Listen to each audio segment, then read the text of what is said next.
Այսօր մի տարի ազդեղ, որ ես եկել եմ, մի տարվա մեջ այստեղի առաջնորդը Դատև Հակոբյան եպիսկոպոսը, որ Բուլղարիայի յանım դեղաբահն է եւ Բալկանյան երկիրների, չգիտեմ ինչն է, ուր-դեղից են բերում այս դիդղոսները, այս բաները, չգիտեմ։ Մարտի 3 անգամ է փողոք է ներկայացնում կառավարության մոտ Եվ սա երրորդ անգամը պիտի լինի, որ այստեղի ոստիկանությունը, քաղաքնի ոստիկանությունը, չգիտեմ ինչերը, հետախոզում են մեզ գանչում են եկեղեցական վարչության, գանչում են քահանային, եղբայր ասում են ինչ եք ուզում։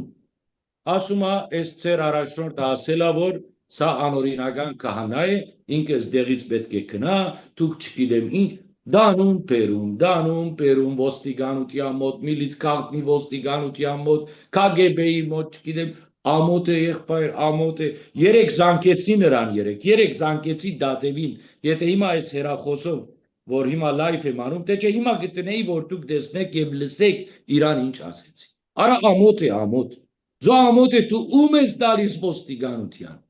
Ձո ում ես խամազում։ Ամոթ չի քեզ։ Դու դղամարդ չես, զանգեցի իրան 2 խոսք ասեցի, փագեց երեսից, ձո ամոթ է ինչի ես փագում։ Դու եթե դու քեզ համարում ես առաջնորդ, դու քեզ համարում ես եպիսկոպոս, հել արիզ դեղ ասա ժողովուրդ ծեր ցավի ինչ է,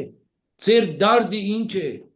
մեզ ոստիկանության դանելով, բերելով, ընդեղ բան չես օգտվի, այստեղ ժողովուրդը միասիրտ է, միահոգի է, ինչ էլ անեք չեք կարողանալու Որտեւ երբ որ եկեղեցին եւ ժողովուրդը հիմնված լինեն Քրիստոսի սիրո վրա, դուք չեք կարա ոչ մի բան փոխել, չեք կարա, դուք այլևս վերջացաք,